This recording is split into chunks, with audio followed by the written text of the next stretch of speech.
Well, how's it going to all of our auto enthusiast friends that are doing whatever they're doing right now all around the planet Earth? You've done it. That's right. You've tuned into another copacetic episode of V8 Radio. Copacetic. That's right, man. Copacetic, a word meaning, yeah, everything's cool. Everything is cool, pretty much, yeah. And how that applies to this show, I'm not sure. But we're all a bunch of cool Fonzies, that's how. Hey. Well, I'm Kevin Oeste, your host, joined as always by our esteemed co-host, Mr. Mike Q-Ball Clarke, here on the V8 Radio podcast. And I've never claimed to be as cool as Fonzie, but... But we all aspire to be. That's right. Gotta have goals. Right on. How are you doing to this fine and wonderful Sunday afternoon while we're recording this? Doing all right. It's been a very hectic Sunday, so good in many ways. But before we get too far ahead of ourselves, a lot of people. 4 out of 5 listeners tune in. 4 out of the 5 listeners. They tune in for our automotive trivia question, of course, which we start each episode with a trivia question purely amongst ourselves. But you're more than welcome to play along at home. You could even, if you want to feel official, you can get yourself a pen and a piece of paper and write down your answers. Nice. What a great idea. You just leave that there until the end of the show. And then at the very end, when we reveal the answers, you can look down at your paper and say, yep, I knew that, you knuckleheads. Yes, everybody knew that. That's right. Except Q-Ball. Well, we'll find out. I haven't had a stellar record myself recently, So have you, in fact, prepared a trivia question for this episode? Absolutely, I sure did. All right, here we go. 4 out of you 5 listeners. Get ready. Pencils up. So, Kevin, I was seeing some videos and reading stuff about the new Z06 Corvette, and its flat plane crank and its 8,600 RPM rev limit.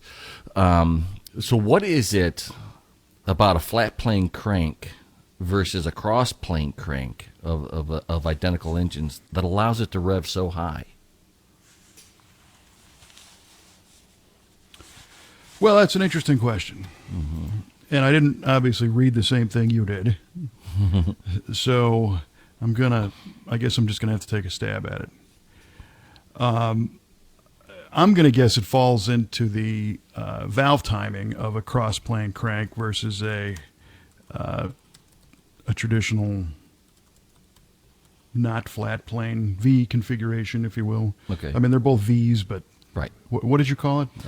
A flat plane versus cross plane. Cross plane. There you go. You could tell I'm going to win this because I don't even know what we're talking about.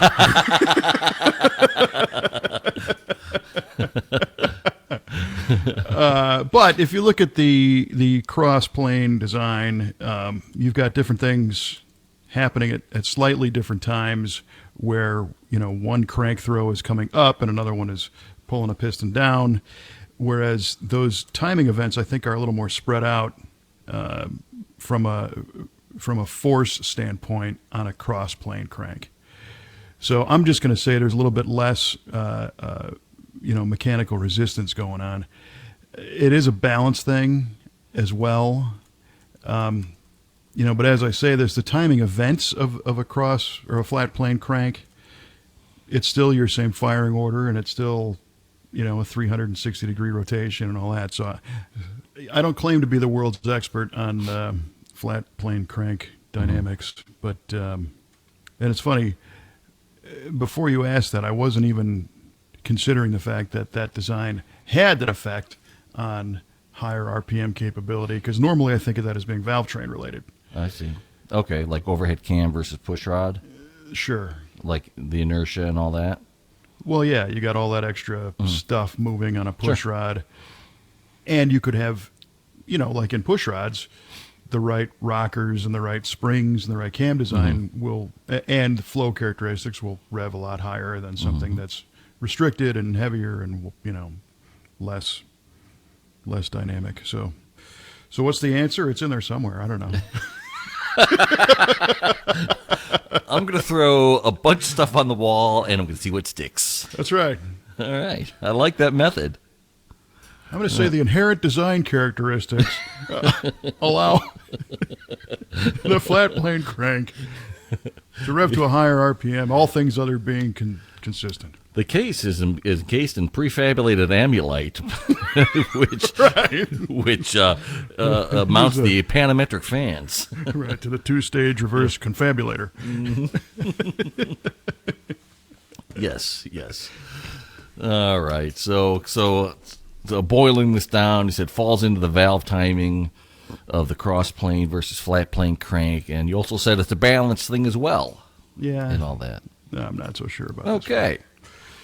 Well, that's a lot of answer for a short question, but that's good. Well, 4 out of our 5 listeners have run their ink pen out of ink as they were writing this down. I mean, my keyboard is about worn out after that, but that's okay. Yeah. So there you go. All right, there you go. Duly noted, and we'll find out at the end of the show, sir. Whatever. Just get out of my life. I got an easy one for you then, I guess. All right, groovy. When did Plymouth first offer a voice recorder in the car? Ooh, voice recorder in the car. Wow, that's good. When did Plymouth first offer? Okay, so that's just based on that. On that question, I think that is going to be a very, very old offering, very old option. And I think, okay, this is a complete stab in the dark here. Can't be as bad as the crank question. Well, yeah, you'll be surprised after this. Let's see here. I'm going to say it offered a voice recorder. Let's see, technology started. There were some cool options that were coming out, like in the 50s and 60s on cars. Like with the advent of like power windows. Some cars even had like a phonograph player in them. I'm going to say the first voice recorder was offered in 1949. 1949. Yeah, I'm going to say it was offered in like a business coupe. In a That wasn't the question, but that's what I'm saying. You're just throwing bonus in there. Bonus where there is no bonus. I'm taking bonus. Just the kind of guy you are. All right. So 1949 in a Plymouth business coupe, it was listening to your voice. To a degree. To a degree. All right. That's your final answer? Yeah, man. Okay. Duly noted. Dig it. We'll find out. I can't wait. Yeah, me neither. And neither can but maybe 3 out of the 5 listeners. They probably shut it off. Yeah. I can't wait for this. Goodbye. Yeah. So, our last episode, I had this really nice introduction to early springtime with nice weather and everything, and it's not so much today. Yeah, same here. It snowed and iced this past week, and was kind of a mess. So it's supposed to ramp back up this week, though, and be nice again. But I'm in the garage with the door closed today and not open and sunny like last time. Yeah, it's sunny here, just pretty chilly. Yeah, we got the sun, but it's been a pretty good weekend. One of our springtime activities that Kelly and I like to do, and we've talked about this before, is go visit pawn shops. Oh, yeah. Yeah. And a couple of our local pawn shops are really good for picking up tools and things. And I always like it when you go there and find something you didn't expect to see. And so we went pawn shop shopping yesterday. And Kelly, of course, came home with another chainsaw because that's what happens. That's what Kelly does. Yeah. I don't even know what the grand total of those are at this point. Sweet. I got to be pushing 10. Nice. Yeah. Because you can't have too many. Nope, you can't, apparently. And then one of the pawn shops had this kind of dizzying array of random stuff that was like pretty much new. And, when you think of a pawn shop, you think of people are trading in, jewelry and stuff. They're hawking and they're pawning, they're borrowing money against it. But the stuff that we look for, like tools and, shop equipment and whatnot, that tends to not be new. It tends to be used stuff. Sure. So what's the deal? Well, it turns out that these guys got hooked up with a recent, and if I understand this correctly, it was an Amazon truck that either got the truck engine failed or the truck got into a crash or something happened to which the entire truckload got scrapped. And it was like some scratch and dent stuff. Really? And what Amazon does, and again, this is my interpretation, is that they do an insurance claim on it and just reship everything out. So new stuff gets dispatched immediately upon they go, well, this whole truck is screwed. So reship. And then they get the claim on it, but at the same time, they can turn around and sell everything off as salvage or scrap, basically. Right. So these guys ended up buying a truckload of things purchased on Amazon. Yeah, and I think it was like a Sprinter van load. It wasn't like a semi-truck. Right. And so you got boxes of stuff that has never been opened that you could tell the box is crushed or it's torn or something, crazy or whatever. And I'm sure they threw out a bunch of stuff. But they had told me that they've done this in the past, and it's a gamble because they obviously buy the load. But if they get lucky, a couple things can pay back the whole investment, Yeah. It reminds me of those, there's a show on Discovery, like Storage Hunters or something. They buy storage bins. Right. And whatever they see, whatever's in there is what they get. And they get like 10 minutes to look at it before they start bidding, and they get what they get. Right. So I ended up not being in the market, but I came home with a refrigerator. What? Yeah. Come on. Well, maybe you can see it, the red one. Oh, yeah. That's a cool looking fridge. See? That's very 50s, man. I love it. Yeah, it's like a retro style red fridge with chrome handles and all kinds of stuff. And it's like toolbox red. It matches everything in the garage. It's like a Cadillac. It's pretty cool, and I looked this thing up. It's got a dent in the door in the front, a crease, not like it's wasted or anything, and it works fine. And it's brand new, Get out of town. And the brand name, I don't recall what the heck the brand name is because, and you've seen this on Amazon, all these companies that are popping up that just sell products, they don't even bother naming the company anymore. It's just like a collection of letters. Sure. Especially like in electronics. It's not even somebody's name. It's just like BFTANZK, and it's like, oh yeah, the BizFanzik. That's my favorite brand. I love it. Yeah, because it's all made overseas, and who knows.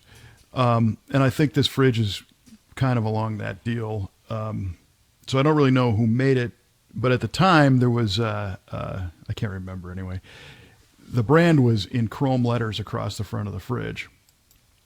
Oh, cool. I think it was Gallons, Galenz or ANZ. I think that's what it was. A brand I'd never heard of before. Sure. But I jumped online and I find that you can buy these new at Home Depot as well as Amazon. And the Amazon version, because that's where this came from, shipped to your door is like just shy of $600. It's not $3,500 like some of the other custom fridges that are out there, but $600. And, this one had a little crease in it. So my pawn shop guy says, hey, you interested in that? And I said, I don't know. I'm thinking about it. I have a decent garage fridge already, but this kind of matches my toolbox, my car and all that stuff. It's kind of neat. So he's like, okay, $250, it's yours. So there it was. Here it Okey is. dokey. There it is. Here it is. Sold to the man with the bald head. All That's right. it. Yeah, pretty cool. So another total pawn shop score. Right on, dude. Yeah, That's a great score. it really is. Again, not looking for anything. And the guys at the pawn shop kind of laughed because they're like, you guys come in here and you end up buying crazy stuff that, you weren't looking for. And I said, well, that's what you got to do. If I came in here looking for something, you wouldn't have it. Right. Right. Exactly. I'm coming here to find things I didn't realize I wanted. So Right. Things like a that are fridge. Too good of a deal to pass up. Yeah, that's almost on par with the awesome bar sign, the Oeste's bar sign right. that you picked up when Paul and I were down there visiting you. Yep, same shop, by the way. Really? Oh, cool. Yeah. So it's kind of a welcoming of springtime when you can go out to pawn shops again. For some reason, we don't do it in the wintertime when it's super cold. It just seems like something we do in the spring. And even more so when it starts to get warmer out, and we'll take the Galaxy convertible out. And it's nice. Sunny Saturday morning, go get a nice breakfast, get some coffee, go take a ride, go to a couple pawn shops. The Galaxy is a little bit of a limiting factor because I couldn't fit this fridge in the car. So we had the truck, which opens up new possibilities of Possibilities are endless. of what you can buy. But no, overall it's a good deal. So we ended up going to a couple different stores, and Kelly picked up that chainsaw, and also she got an electric trolling motor for her kayak. Oh my gosh, are you kidding me? Nope. That's great. She'll be able to pull a skier with this thing. I love it.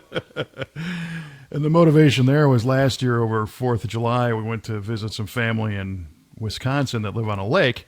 And Kelly jumps in she loves to fish, jumps in the kayak, paddles out across the lake, is out there like all day, and then realizes, I got to paddle all the way back. All the way back.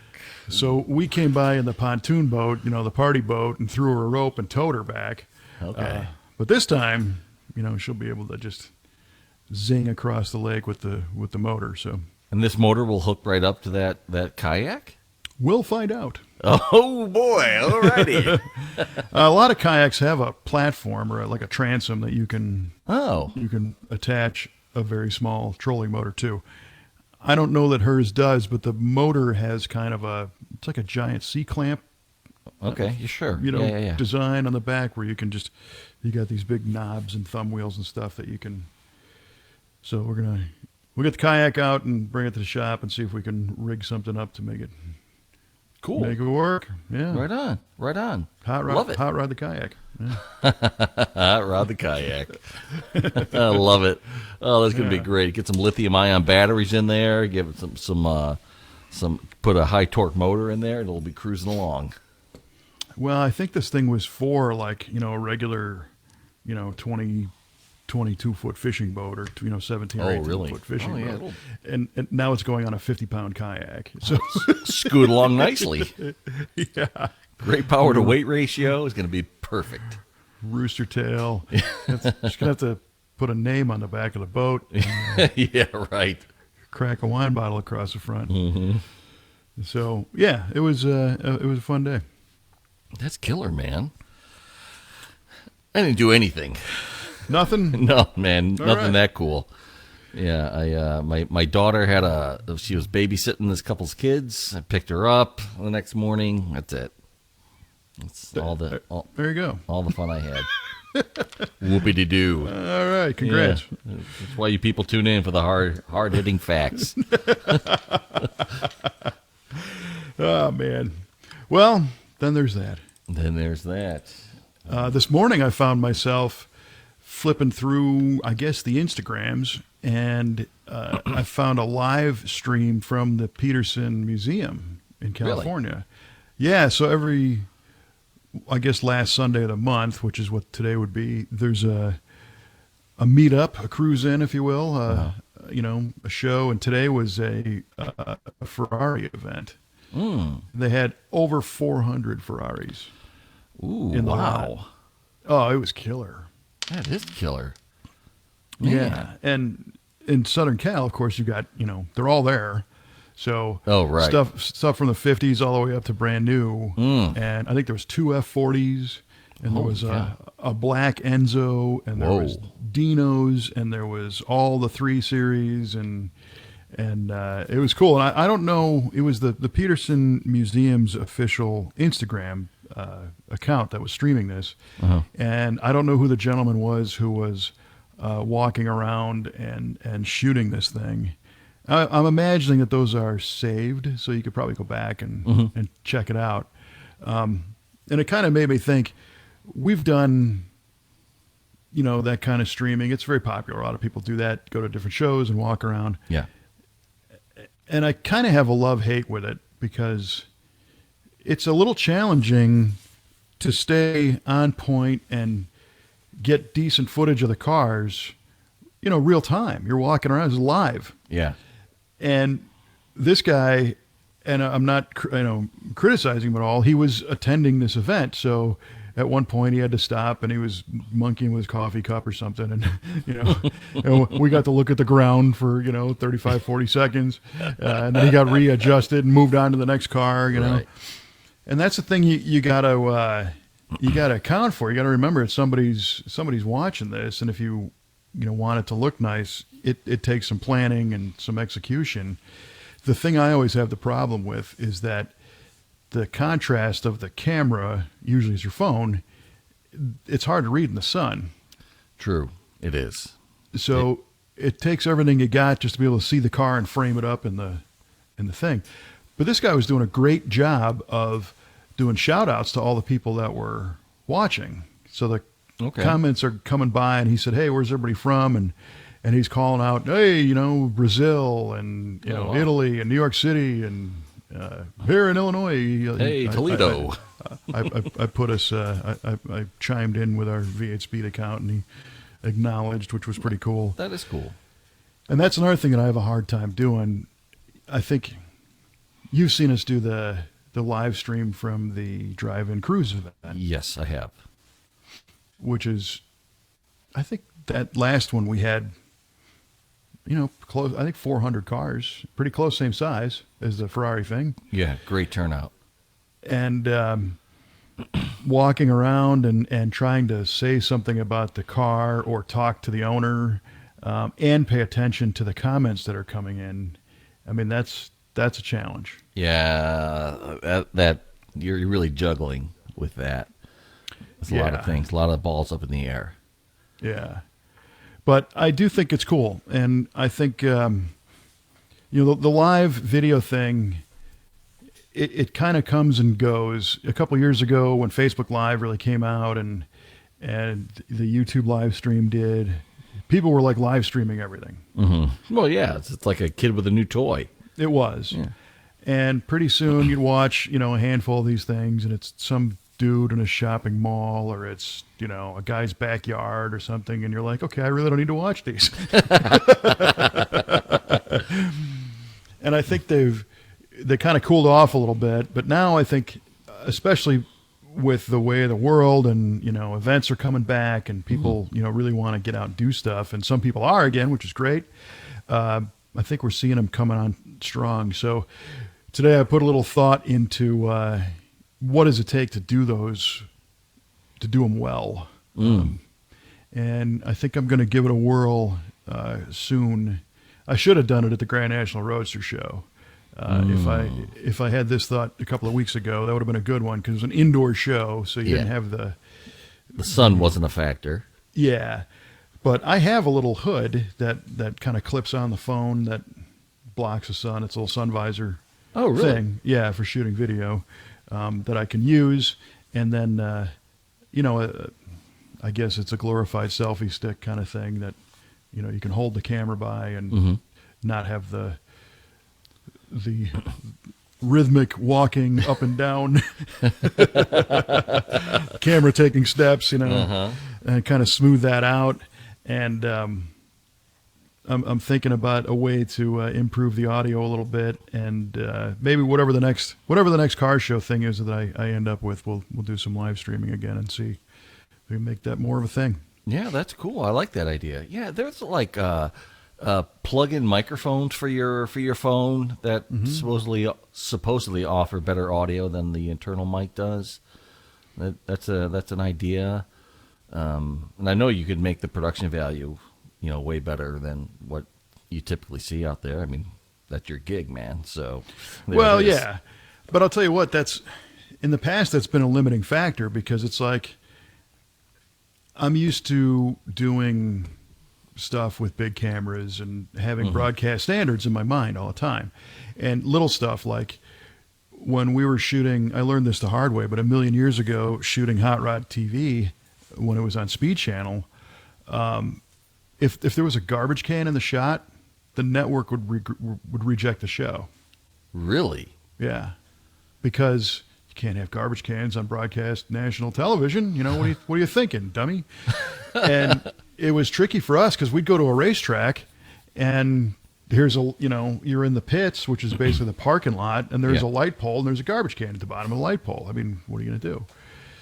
So I'm always trying to stay on top of those elements and good sound and decent video. And when you can't really get there with a handheld phone, I kind of just went, forget it. I'm not even going to bother, trying to do this. Until like recently, when again the phone microphones got better, and the cameras got and the stabilizer got better in some of the Apple products. The thing that kind of sucked, you mentioned that external mic. Those are cool, except for there's one that's like a clip-on, like a lavalier, so you could wear it and then I see, shoot stuff and then talk. But if somebody else comes up and you want to talk to them, they can't hear you as well. Correct. Yeah. Now the mic's 4 feet away, and if you unplug it during the stream, the world ends. Gotcha. Okay. Right. So then it becomes, well, maybe a device that's got a couple of mics on it that has an input into the phone, and and I got some rigs that can do that. It just I find myself landing at a car event going, oh, this would be great. I don't have any of my stuff. Aha. Yeah. Another thing is, and I got to check the latest version, but one of the recent iPhone software, you couldn't hit the camera switch to go from the front cam to the back cam while recording. Yeah. That's correct. Yeah. That noticed sucks. That does suck. That's no good at all. Right. Because you used to be able to hold the camera up, do like a selfie thing, talk to it, say, yeah, here we are, whatever, let's check this car out, hit the button, it switches, and now you're looking at the car. Yeah. Now you got to flip the whole phone itself, then you can't see the screen. Right, because you dropped it on the floor. Yeah, because you dropped it on the floor. Exactly. Yeah. So I know there's some toys out there. What we recently had a thing in our shop at V8 Speed and Resto with photographs. Photographs are a huge thing in our shop. Yes, they are. So every car that we work on gets a multitude of photographs for a lot of reasons. When the car lands, ideally it's before the car even gets there. We ask the owner to take a lap around the car and point out what they like, what they don't like, or, if there's a ding or something, so that when it comes to us, there's no question about if that was there or did it happen in our possession, God forbid. But then as soon as the car lands, we take a lap of documentation photos, and then as we're working on it, we take pictures along the way. And some are used by the techs to purely for reference. Yep. How did this come apart? How did it go back together? And we have, all the shop manuals and assembly manuals and parts manuals. But if a car came in with a bunch of modifications or aftermarket stuff, there's no manual for it. Mm-hmm. So you got to take those pictures. And they're also great for the owner. The owner follows along from wherever they are. Yeah. And then, of course, for somebody who's thinking about having us do some work on the car, they can go through our photo page, and there's hundreds of galleries with thousands of pictures. Yeah, it's funny you mentioned that because I've done that. I've looked at your gallery for reference pictures for when I was putting my car together. Oh, right on. Trying to wonder, I'm like, how does this go? Let me see if Kevin's got a good shot of that. And I pour through, and usually I find what I'm looking for. Nice. So, yeah, it works. Well, glad to be of service. Absolutely. Appreciate that. Yeah. But it can get kind of ridiculous because we've got 24 people on staff. Not everybody's a technician, but the vast majority of them are. And they're working on, a myriad of cars. We've got 42 in our possession right now. And again, some of those are in staging, waiting for parts and whatnot. So there's probably 20 some that are active. So how do you do it? How do you photograph all that stuff, right? So you tell me, man. I know. Well, and it's been years, and we're still trying to land on the best way to do this. So what we've learned is that the technicians, either myself or we have a recent guy we've added. His name is Chad. He's a marketing media guy. We'll take a lap of the whole shop, and figuring out what the best time to do that was kind of critical, because instinctively you say, oh, well, it's Tuesday morning, I'm going to go take a lap first thing, and then end of the day, let's go see what everybody did and take the pictures. The problem with that is the end of day photos and first thing tomorrow morning photos are the same. The same photos. Duh. Oh, brother. Okay. Because nobody worked on it overnight. Right. So now we're like, right before lunch and then end of day, because there's like a 4-hour work period. Yeah. For each of those. So when you're taking pictures, it's different from when you're taking pictures if you're actually working on the car. Because as you're taking something apart, you're like, oh, I got to make sure I know where the screw goes, as opposed to somebody who comes walking by saying, hey, I'm going to grab some update photos. Unless there's a communication there saying, you need to get a shot of this. Right. Little detail. So the way we got around solving that little conundrum is we provided the crew with tablets. They're strewn about the campus, if you will. Mm-hmm. And the technicians are free and encouraged to grab those tablets as they're taking something apart, grab pictures of it. Oh, great. All the tablets are signed into a common Google account. Okay. So they all automatically upload those pictures to a Google Cloud photo account, right? Yeah. So let's do the math. Now you've got a photographer walking around with a camera, so there's pictures there. Then you've got these tablets which upload into a bucket of pictures online. So there's another source. So the tablets, unless you spend a lot of money on a nice iPad or a real high-end, Microsoft Surface or something, most of these are made by these same Chinese companies that don't have any vowels in their name, like the people that made my fridge. Right.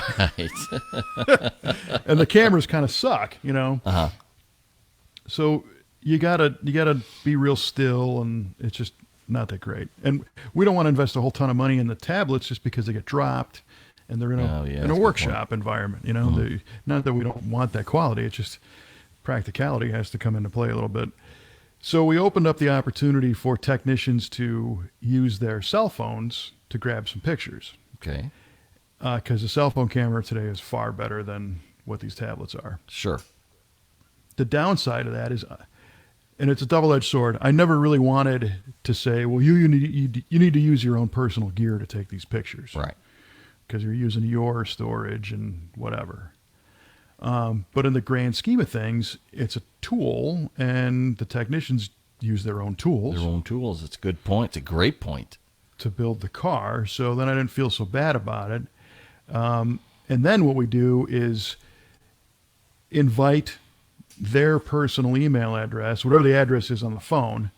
We invite that from our Google space to be able to share the online Google photo space. So now periodically they can take pictures and then select them and hit send, and those get uploaded to our space. To your space. Okay. Right. And the space is different from the common shop account. It's under the same umbrella, but one gallery is the shop. The other one is all of the phone uploads. Okay. Because we can't they don't funnel together for whatever reason. So now we've got anywhere from however many cameras on individuals. And then we tell the tax, you can delete it right off your phone. I don't need to be taking up your storage space, Right. Just Once it sinks, you're good to delete. Yeah. Yep. Nuke them and you're done. So you got that. Well, at the end of the day, when it comes time to cultivate these photographs, there's a few other challenges because you could be looking at 400 or 500 pictures from a day. Yeah. Where do they belong? Whose car? Which one's which, right? Yeah. So we've developed some standards where ideally the very first picture of a sequence of photos, the first picture is the car. It's a wide shot of the car. Oh, the next 12 pictures are the red 69 Camaro. Okay, so when you see another full picture of a car, you know the previous pictures have ended, and new cars are beginning. Okay, very good. Exactly. So that's the theory anyway. Sometimes it gets a little mixed up because the tablets and the phones have been known to upload at the same time. Oh, boy. And then it's 3 of this car, 4 of that car, 2 of this one, 7 of that one. But I know people might be thinking, well, you don't know the difference between a 65 Corvette and a, 70 Trans Am? Well, we do, but when you're looking at a couple of screws or a bracket. Right. From a few inches away. No, I don't. Yeah, it's not a car at that point. Have a nice day, sir. Yeah, it's tricky. So you take all those pictures and you got to remember to take the ones out of the photographer's camera, take the ones from the shop account, take the ones from all of the cameras that uploaded from the phones, and then put them in a big space, sort them into each car's folder, and then they go through a renaming process so that the photos are identified properly. They're also searchable, and then they lay out on the website in chronological order. And Good then heavens. They are color corrected, they're resized, they're watermarked, and then they're uploaded. Dude, that's a full-time job, man. Well, it kind of is. And so I've been developing this process for, a decade and a half, basically. Mm-hmm. And of course, I can today I can do it in my sleep just because I've done it so many times. Right. And when our new guy Chad started, I was tasked with training him on this process. Sure. So I did it through a series of screen capture videos where we just did it. We just go through and here's how you do it, whatever. And 5 videos over an hour long of Good heavens. a process demonstration, and I feel bad for the guy. I'm like, oh man, I'm sorry. This is not the most fun thing to do, but it's crucial to what we do. So he's getting it. It made his head spin a little bit in the beginning, but he's certainly ramped up and is making it happen. So I guess the moral of the story is we're always seeking additional ways to streamline that process.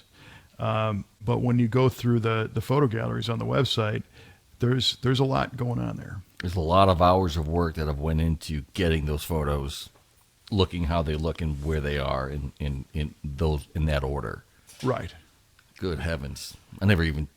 Never dawned on me how much work goes into that. I mean, I know you had a lot of cars in the shop. I know you have your employee base is growing, and I just didn't realize that many photos would be uploaded in one day.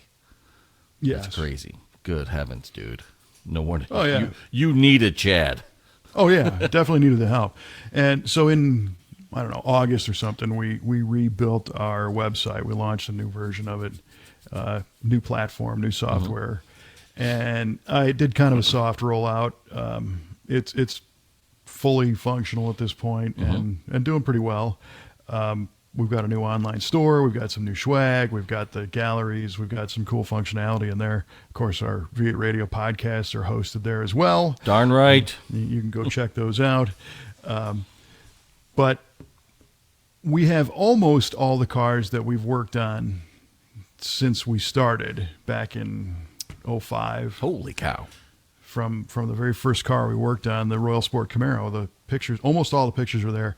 It's over 200,000 photographs. Dear Lord. Your storage bill must be incredible. Well, here's a pro tip. The Google space, if the pictures are like 2 pixels smaller than a certain size, they don't count it as storage. What?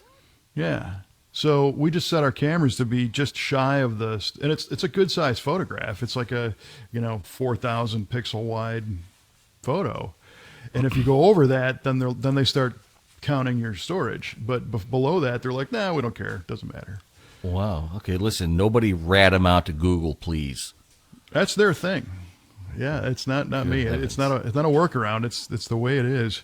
Wow. Now, of course, we have our own server space that we pay for every month, Sure. and but that's what is it, Bernoulli's law, that things get smaller and faster every 6 months or whatever it was. Right.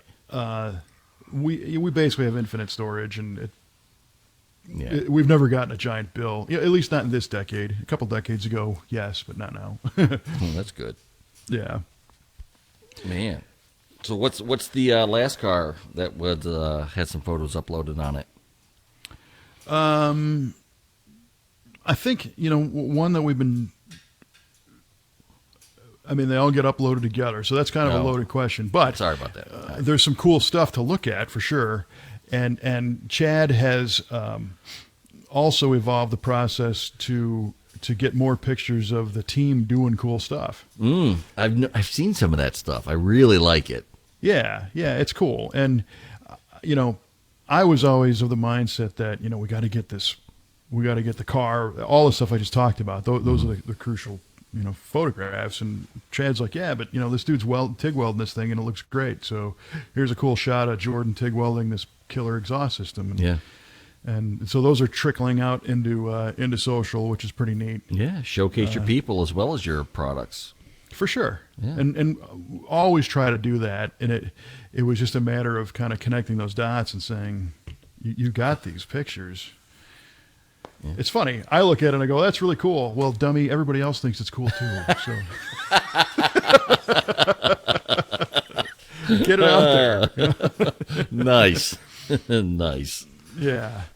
So if you subscribe to any of our V8 Speed and Resto socials between Insta and Facebook and all that nonsense, you'll be seeing some neat stuff. Dig it. Yeah, I love what I've been seeing. So. Yeah. Did you guess the 3D print object that was the video the other day? Oh, I saw that. I didn't put a guess in there, but I was thinking either cup holders or gauge pods. That's what I was thinking. Those are half right. They're half right. Yeah. One cup holder, one gauge pod. I believe those were actually cup holders. Oh, okay. Cool. And yeah, it's kind of interesting because Jay, our interior guy, was making those.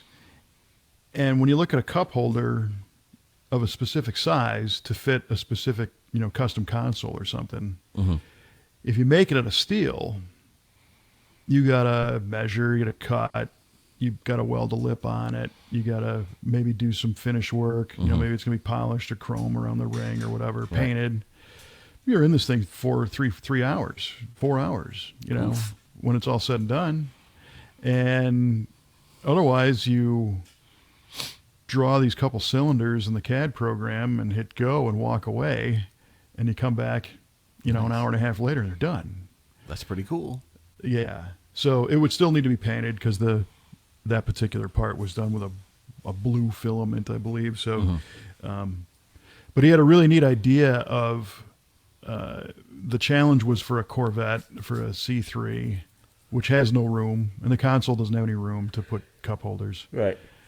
And he came up with this pretty cool little way to use, here's another secret we're going to let out, use the passenger side front seat mounts where the floor is. Sure. Where the seat mounts to the floor as a way to mount a bracket with cup holders in it. Okay, cool. Just kind of out of the way, not stuck to the console. Right. Sandwiched between the seat and the floor, basically, with a steel little arm that comes up, and then a pair of cup holders that would kind of be on the passenger side of the console. Totally undoable if the Yep. if need be. Doesn't cut. No, there's no cutting. That's brilliant. It's perfect. Yeah, and if you got a Corvette that, the whole thing isn't custom to where you're not including those integrating those into the dashboard or something. You want to add them on.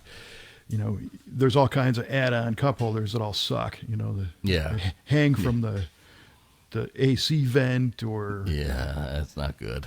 they just they sit on the floor and you pray they don't go sliding and tip over. And that is one thing I kind of miss in my GTO. There is no cup holder, and I usually always have a cup of water with me everywhere I go.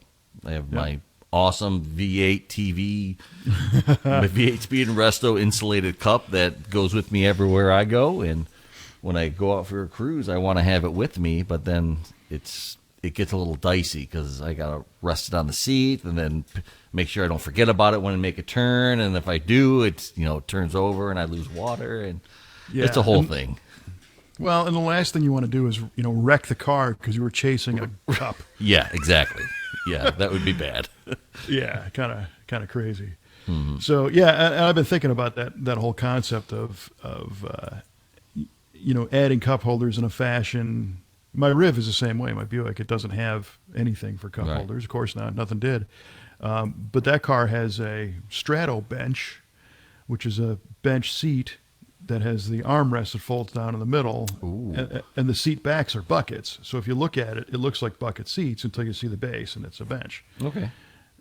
Which looks pretty cool, super comfortable, and I'm thinking about opening up that center armrest to have like a slide-out cup holder. Ah. So when the armrest is folded down, which it always is, you could just slide it out, it would click out, and put your cup in it. It's right in the right. You can grab it right there. It doesn't spill. That's a good idea. So it might be another 3D print project pretty soon. That's cool. When I went to the Cruisin' Tigers show earlier this year, late summer, some GTOs had some kind of homemade cup holders that people put into them, and they were pretty cool. They were like a bracket that goes across the center console with a cup on each side, straddling each of that, and the bracket is kind of bolted into the side of the console. And some of it looked pretty clean. Some were pretty clean designs that I took some pictures of that I'd like to mimic. But and some weren't, but the few of the ones that I did see I liked.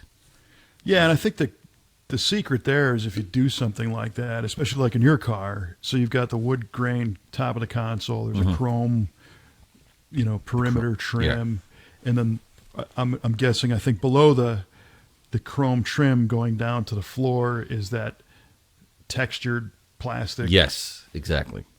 Right. So if you can incorporate all that, so you make something that's got that plastic texture around the sides, and then the chrome extends, and maybe match the wood grain, and all of a sudden it looks like it was something the Pontiac did back in '67. Yeah, that would be ideal. All right, have your guys start working on that for me. All right. All right. Throw that in the hopper. That's right. Put it on the 3D printer. Let's go. That's it. Push go and walk away. It's that easy. It's that simple. Right. Well, it was funny recently at the Grand National Roadster Show. I was talking to Troy Trepanier, and their builds, I think they start at 5,000 hours. It's just insane because they make everything. Yeah. And I said, you guys, I haven't been to the website in a while, but again, my mind was on the photos, and I'm like, the documentation's got to be insane. He's like, yeah, we really don't take that many pictures. Oh my gosh. You hire us to build the car when you build the car. If you want to see it, come fly in and see it. Wow. Yeah. Holy cow. Well, and there's wisdom there because he's like, what are we? Are we building cars or are we taking pictures of it? Mm-hmm. Well, you get to do both. We do get to do both. We choose to do both, yeah. I think is the thing. Again, because I would want to be able to see those if I'm having somebody across town or across the world building the car for me. I'd want to be able to follow along. I think at Rad Rides, they enjoy that suspense a little bit. Somebody comes in and gets to see the progress. But a lot of their customers do make that trip to come in and see along the way. And we've got people we've never met in person, that just because they're geographically somewhere else. Right. So it is interesting. So you got to we're trying to walk that line, take enough, but not make it the whole. It's cool though. I mean, me as somebody who likes the site itself. I mean, of course, I don't have a car there, and I don't have anything being built. But I love seeing the process from start to finish that these cars go through. It's really educational more than anything else for me. Just to see how your processes are, how things go together, the order in which these things happen. It's pretty cool. It's interesting to me. Well, that's cool. I appreciate that because it is really interesting. And, again, today we don't have magazines per se. We've got a few, but not like it used to be. And this is where you go. You go online to find pictures. I think too often it's just a couple. It's not the whole story in one gallery. And you want to know more. You want to see before it. You want to see after it. And, that's why we try to keep all those together and in a way that you can consume it easily and click left, and, right. Get through them. And even those cars that end up being part of the video series are great to watch too, because you can, you get to hear from the technicians and Trevor and you and how everything went together, what they went through, how things fit, how they didn't fit, and things like that. Well, then you can also stop and see the pictures of that car too. And exactly. See more of, what we were talking about when we said this is what we had to do. And that's another, interesting topic because we talked last time about the 57 Thunderbird video series that aired. So we have a couple people that have contacted us saying they're interested in having us do something similar for them. Cool. It is cool. It's always that question. It's like, do we want to build 1 million of those, or is this something where hopefully we can showcase the talents and people can apply them to their own car? Maybe not a 57. And I know there's always a bit of both, but it made me realize that with the team that we have and the resources and the space, we could have a totally different team internally do another one of those, and it wouldn't be the same crew saying, "Oh, I already did one of these." Oh yeah, huh? And it would be a different take on it. It's a good point.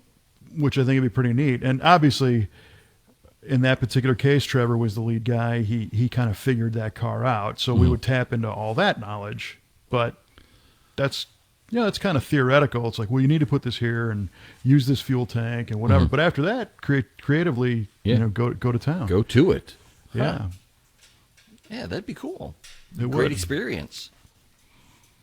Yeah, and builds a fun car. So, interestingly, there's a show on Discovery, I believe, or maybe Motor Trend, however that all shakes out, called Sam's Garage. You familiar with Sam's Garage? You ever see that one? I haven't. It's a guy named Sam in his garage. Okay, right on. His last name's escaping me. He's a very nice guy, but like 2 days before we released our final 57 Thunderbird Coyote chassis swap video, I get a text saying, "Hey, we're building one of these on our show, a 57 T-Bird Coyote chassis swap. Do you want to be on the show and help us out?" Wow, no kidding. Yeah. And I'm like, well, I mean, it's great that you asked. I'm very flattered. I'd love to help. I don't know that we have the time to go out and suss this thing out for his show. I'm a little bit intrigued to see because they started tearing the car apart, I think, in the beginning of February of this year, and they're talking about driving it at the end of March with a chassis and the whole thing. And I'm thinking, hold on there, February of 2022. Yes. And they're going to drive it March of 2022? This is what I kind of get. They're like, yeah, next month it'll be running and driving. And I'm like, no, it won't. Yeah. And if it is, there's going to, who knows? We'll see. Oh, wow. So check it out if you want to follow that around. All right. I'm going to follow that one. Holy, I want to see how that shakes out. Yeah. We need to see. So. Nice. We'll find out. We'll find out at the end of the show.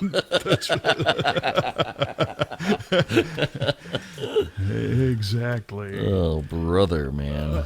Well, before we get back to our trivia questions, there was another shout out, a comment on the V8 Radio Facebook page, and again, I don't have it in front of me, of course, because I didn't prepare.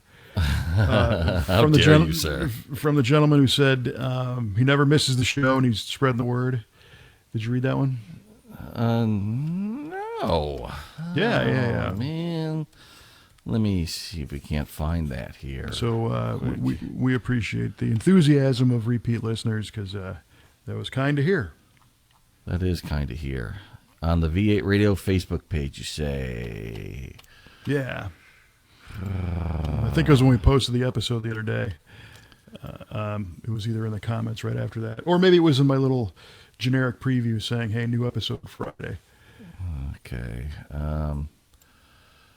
No, I don't see it. Shoot. We'll bring it up next time. Yeah, we will, for sure. Yeah. Oh, dang it. Sorry about that.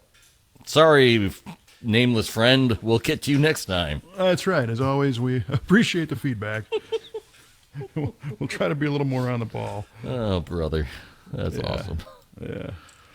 Well, speaking of awesome, let's hear how bad I botched the theory of the flat plane crank versus RPM story in the C8 All right. So, Kev, I asked you. Z06.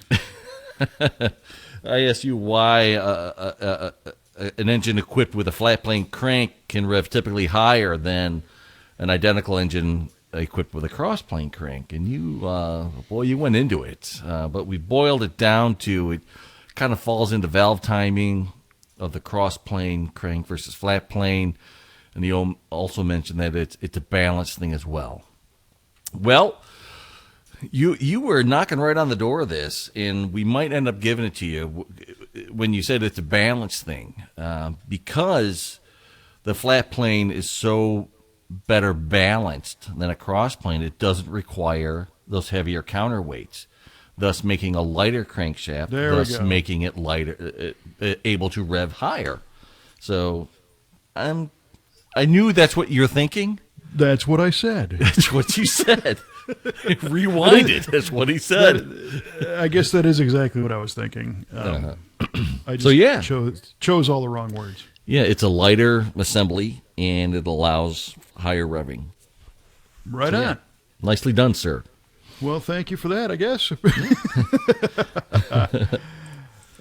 Cool. All right. Well, so my question for you was, when did Plymouth first offer a voice recorder in the car? And your answer was 1949. 49. A very old offering, 1949, in a business coupe. Well, you're very optimistic for the technology of the 40s. Okay. Oh, brother. The correct answer is 1971. Really? 71? Yeah, and they had an 8-track based dictaphone. So you could play your 8-tracks, or you could pick up the microphone and expound your thoughts. And in fact, I interviewed a while back a guy named Ken Funk, who had a 71 Hemi Roadrunner, and his had the dictaphone, and this was at the Muscle Car and Corvette Nationals.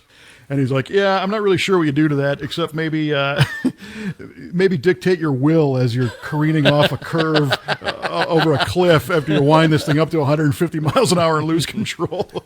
Nice. You record your last words. Oh, gee whiz. My ex-wife gets nothing. Boom.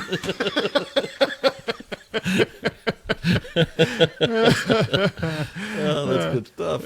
Yeah, but that came to fruition in 71. So. 71. Wow, gosh, I was way off. Yeah, that's right. It was a weird one. Yeah, good, cool one though. Cool trivial knowledge. And a pricey eBay item today, by the way. Oh, I bet. If you look those up. So, all right, my man. Right. Well, this is a good one. Nice little pause button for my hectic Sunday. Hopefully, I can get back to it. Part of the reason for the hecticness is that V8 TV and Muscle Car of the Week will soon be included in a new online streaming service. Ooh, really? Do tell. Yeah. We'll probably talk more about it in a later episode, but the deal's been signed. It's called High Octane, and it's going to be an app. You know, you go to Amazon or I believe Apple TV, and as you cruise through your channels, you pick High Octane, and then in the menu will be V8 and Muscle Car of the Week, and you can right on, watch them on your big screen. And we're just getting the shows uploaded right now, and getting all the thumbnails and all that behind the scenes work has to come together. All right, so, groovy. So working on that today too, and it's cool. The group that is behind this this channel really wants to get this going, and they've got a handful of other programs already. As far as I know, so far we're the only muscle car and how-to type, content, which is wonderful. It's great that we can bring that to their table. There is a Brian Fuller show. Cars and Octane and Coffee. I'm really doing great with names in this episode. I'm sorry. Too much in my brain. Anyway, that was a Discovery show that they ended up cherry picking to put on this channel. So high quality stuff. So we're fortunate to be included in that. But nice. Again, the team is rocking and rolling, and I'm getting texts on Sunday saying, "Hey, we need this, and we need it now." And so I'm trying to oblige. Broadcast knows no holidays, so yeah, I bet that's how it is. Well, that's cool, man. Congratulations, that's great. Yeah, thank you, and we'll put a link up on the site and get more info about that later. But dig it. All right, cool. Yeah. And that was called Burying the Lead, by the way. Burying the lead. All right. The most interesting topic happens in the last minute of the show.